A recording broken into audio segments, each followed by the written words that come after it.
All right, very excited to be joined today by Jake Fischer, longtime NBA insider, the most recent participant. What do we call you? You're working with Marc Stein at the Stein Line newsletter. I don't participant. I'm off to a bad start. What should we call you, Jake? Contributor? Contributor works. Contributor Okay, works. Yeah, okay. my byline hilariously there is the People's Insider, but You're yeah, contributor applies, so we'll take that. very Is that a well pro wrestling branded reference? contributor.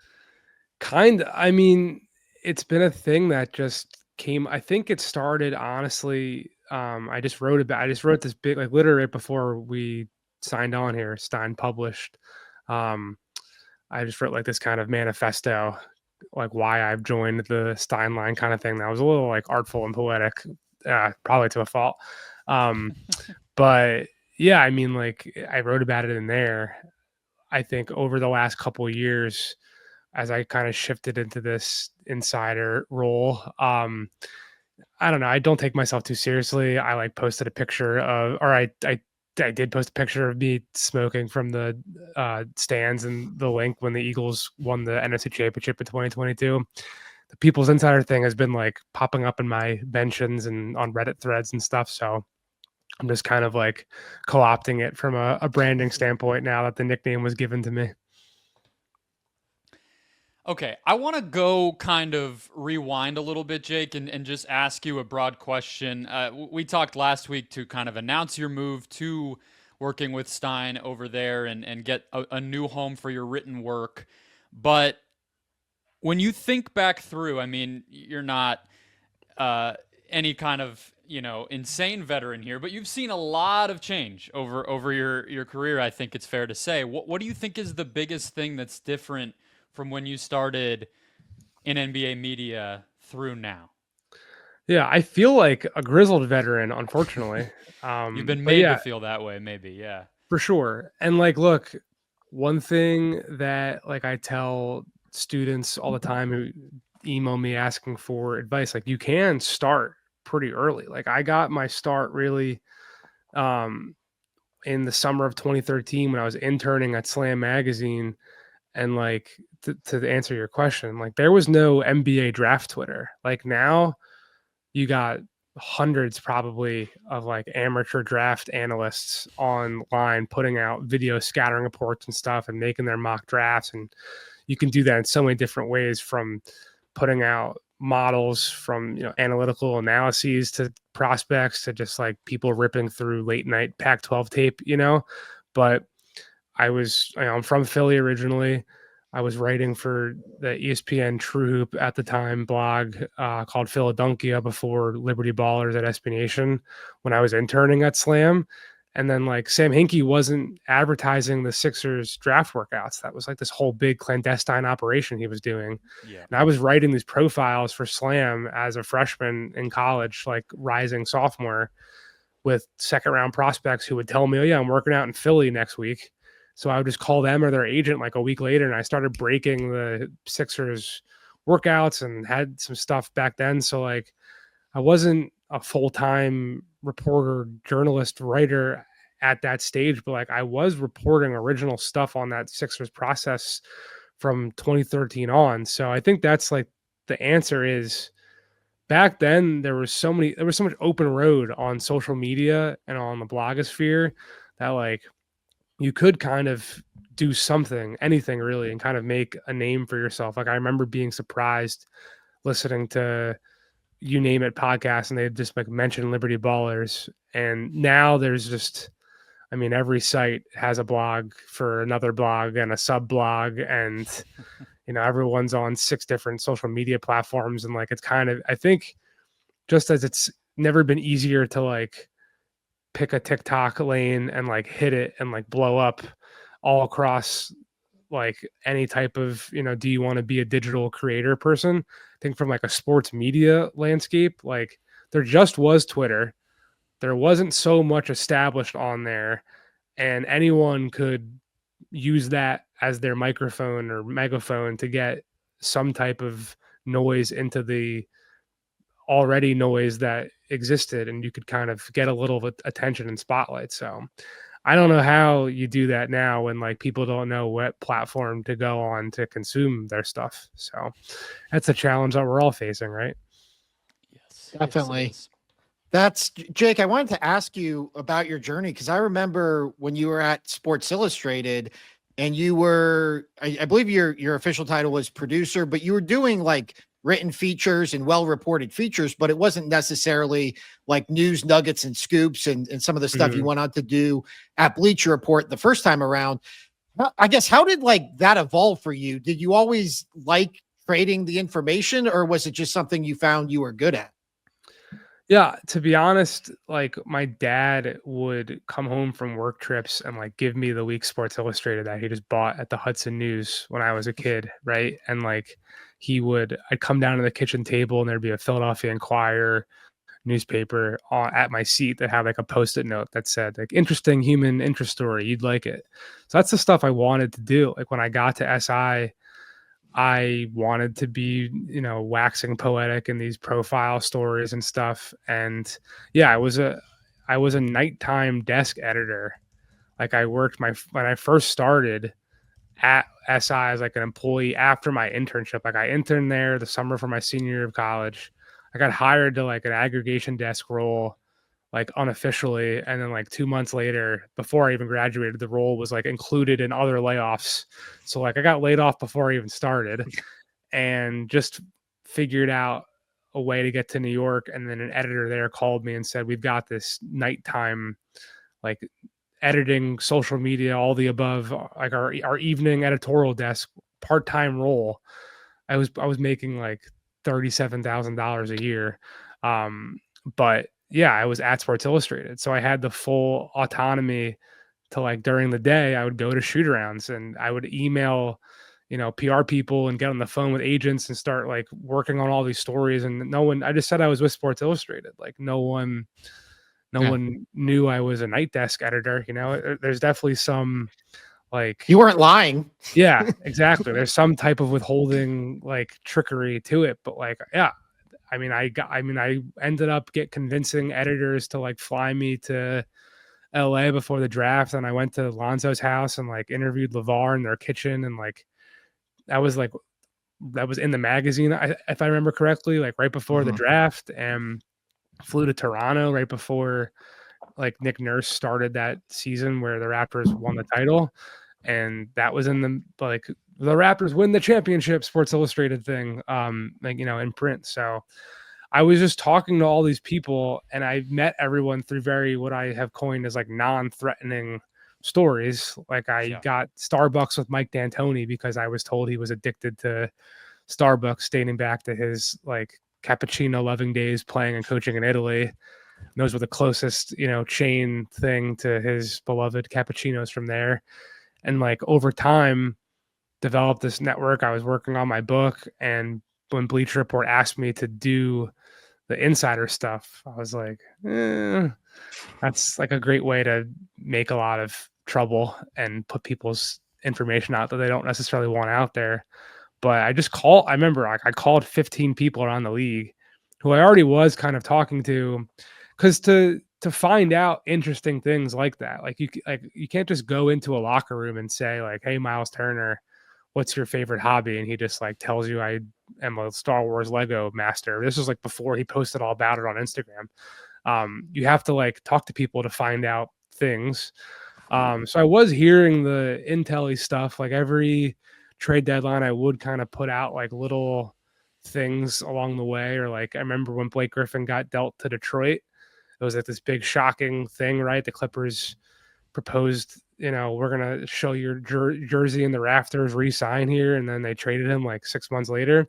Mhm. I thought like I wrote something I remember, not to pat myself in the back, like so good on that. People in the Pistons front office got like called in to be like, who told Jake Fischer all this stuff? So I kind of had it in my back pocket a bit, but until I called those 15 people who are not the same 15 people now, like that's still my approach. Like there's people I call every week.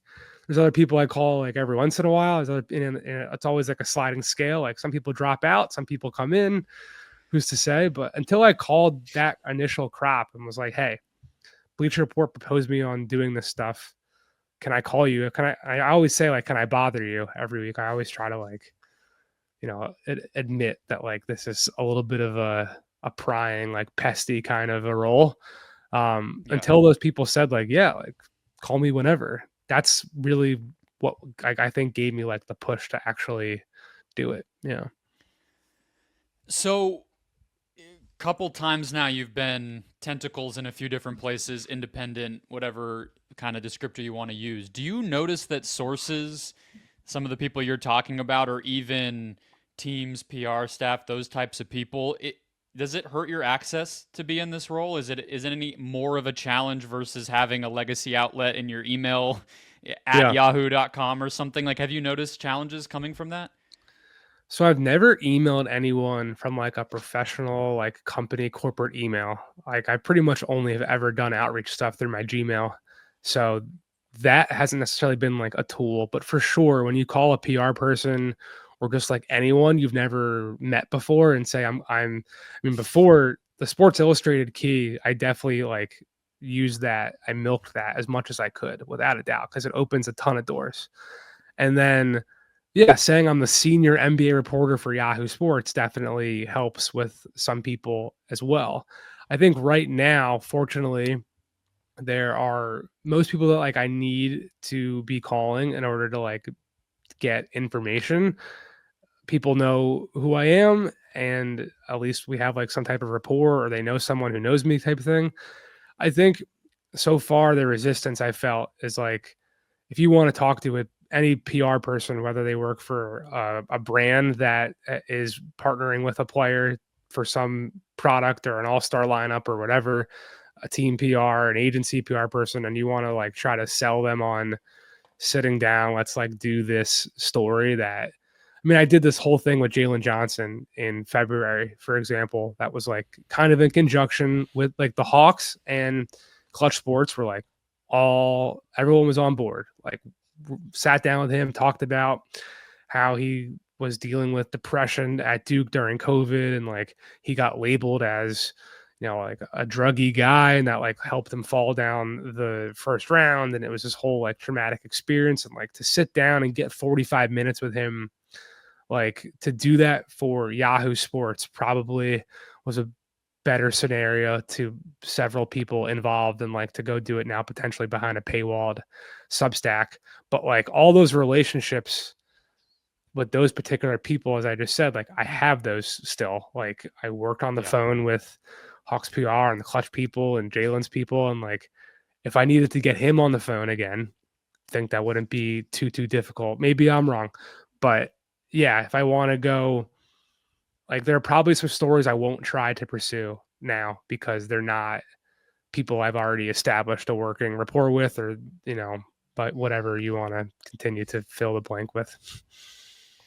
Yeah, that makes sense. What has like this off season been like? When I say off season, I don't just mean like the NBA off season. I mean like the sports media off season, because we've had this kind of bizarre scenario where Woj retires, Shams' contract's up, Chris Haynes' contract's up. You obviously knew your contract was coming up with Yahoo. You get swept up in this like NBA insider free agency that I can't recall anything like it in sports media. What was it like, to just witness it and then to know that you were going to be a part of it? I'm guessing was exciting, but also interesting. Yeah, it was definitely interesting. I think when I got let go at SI and that whole big, this is the end of Sports Illustrated thing in October 2019, I saw my name in print and people around the league were texting me like, I'm sorry, like you're going to be okay. Like I remember Sam Hinkie texted me and said like, you're going to be fine. And that just get a job teaching at Stanford, Jake. Exactly. The amount of people who have made the joke that I should go become the GM of Northeastern men's basketball has been yeah, there you go. Or a lot of people. But yeah, I think like that moment was the first time I saw myself as like a public entity, which maybe I'm just like naive and dumb for like, I wanted to be a sports writer for like my entire life. And I thought, like Howard Eskin was this giant Philadelphia sports media figure but he's like on radio and TV and like out there. Like I didn't expect to be doing this, what we're doing right now. Like I thought you could just be a scribe and like fly into a place and pen a story and have it go in print, and then like you just go on with your life. So the fact that this took on like I already was feeling it before this summer, like when you go to a wedding of, I'm the plus one and I don't know so many people there, but like someone's coming up to me and saying like, hey man, I love your work. That just started to happen more.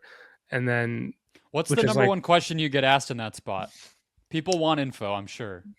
Oh yeah. People want to know what their team's going to do. Yeah. Yeah. Without Are we getting so-and-so? Yes. Does our coach actually suck? I mean, it felt like you had a story there. I was trying to set you up for that, but no. I mean, those interactions are nice. And I try to like, thanks, man. Yeah. So I'm not trying to like talk intel when I'm like 4 dirty martinis in at a like wedding, Yeah, but fair enough. Yeah, it's been, I don't know, the amount of attention on all of it was crazy. Like I remember the day that Woj retired, I had like 400 unread text messages just of like all these people, industry or not, just asking me like, are you going to ESPN? So, I mean, I'm hoping, as I knock on wood, maybe you can hear that like all that interest will follow us to markstein.substack.com or whatever. Yeah, markstein.substack. I got to get this ironed out here.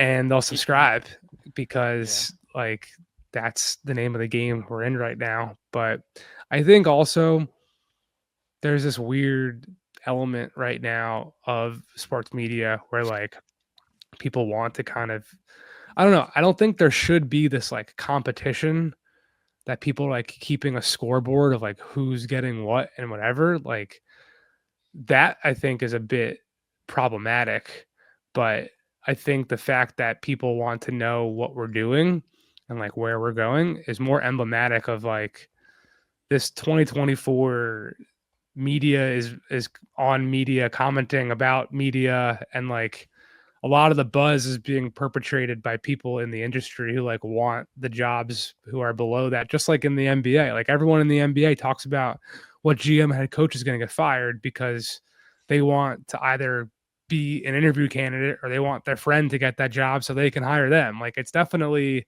I think, had more attention on it because of that aspect more than anything else. So basically it's our fault. Is that kind of what No, I mean, there isn't. That, I mean, look, it is maybe. Look, there's enough interest in it that like we're doing this podcast. Like people have been writing about. I mean, I'm grateful for the interest for sure. Yeah, it's like, it's, I don't know. It's all convoluted. I don't know what the answer is. To me, I mean, for whatever it's worth, I always think of it as it's just a symptom of how big all this is getting, right? It's like people just care about sports. So sometimes that means they're like really interested in what crazy thing Pat McAfee said. Sometimes they're like, Micah Parsons had a cool sack. And I think that the lines are just kind of breaking down between those things being separate. But to go back to kind of the NBA side of things, Jake, I wrote up a comment that Brian Windhorst had on Thanasis Antetokounmpo's podcast a little while ago, which is not a place I thought I would ever find an article people cared about. But Thanasis asked a great question, and Windy clearly was ready to talk and said that NBA media right now is, quote, not in a great place. He said that they're devaluing things that help build the league up, one of those being storytelling. He said everything's too short. People are focused on tweets, low lights, highlights, things like that. And social media, and not as much on storytelling and really learning about the people. And he calls it chronicling the season, just sort of the blow by blow, the things that really matter over the course of the 82 games. Do you agree with Wendy? I do. I think it's like a problem on so many levels. Like I'm such a football fan, and I obviously follow it with the knowledge that I have as a media sports employee, worker, whatever person. And I mean, I'm not an employee, never mind, forget that word, but you know what I'm saying? And like, especially when the last 2 years has been talking about the next NBA media deal as this like elastic expression where we didn't know what it was going to look like. And you flash forward, and so far, it just sounds like it's going to be the same thing, just on different places. I think part of it is that there isn't a controlled way to tell the story of the season. Like football just has it so well done that like you got your games on, and this is not a novel take that I'm giving, but I'm gonna make it more novel. Like you have your Thursday night, you have your Sundays, Sunday night, Monday night, and like even the storylines reset with the injury updates, the Joel Embiid of it all of late, like would be far more interesting if like there's a standard injury reporting process that like everyone follows and whatnot. But that like, if you don't know, like the Suns are getting Kevin Durant and Bradley Beal back, excuse me, for tomorrow night's NBA Cup game against the Lakers, like that should be great. And like, it just isn't for some reason. I think a lot of it is because there is such an emphasis on just here's the news, what's happening with this immediate thing, how can I gamble on it? And then like now the game plays, the Suns don't look like this or the Lakers don't look like that, and everyone just wants to know who they're going to be trading for. So I mean, I'm hoping that we can do this on the Substack where, like last year when Alperen Sengun and the Rockets came to town, like it was so interesting to talk to him about how the whole league knew that the Rockets wanted to sign Brook Lopez 2 summers ago. Like they wanted Fred VanVleet, Dylan Brooks, and Brook Lopez. They got 2 out of the 3. And if they got a clean sweep, maybe Alperen Sengun like doesn't have his breakout year that he was having. And like I talked to him about how he heard the noise and like it helped him, fuel his offseason and stuff like that. Like combining that like intel about sliding door stuff about the offseason, or even, can we spend February through June picking up the pieces of what happened at trade deadline and what didn't happen at the trade deadline, and like what the actual teams are like evaluating their roster based upon that type of stuff. Like, I think that's interesting. But I think aside from just like who's winning and losing and like the matchups that happen between the Lakers and the Nuggets on Sunday and like what that can mean if they play each other in the playoffs, it's just hard when there's so many games and you never know when they're going to play and you don't know which nights are cup nights and which nights aren't. And I mean, I think anyone closely observing knows it's Tuesday and Friday, but like, I don't think your average fan really does. So it's a hard problem to solve when the like canvas that you're trying to paint is like not a set thing. Like every like tonight, I don't know how many games there are tonight. Like, there's 1 or 2 NFL games on Monday night. Like there could be 13 or there could be 2. Like it's just hard, I think, to chronicle something that's hard to chronicle.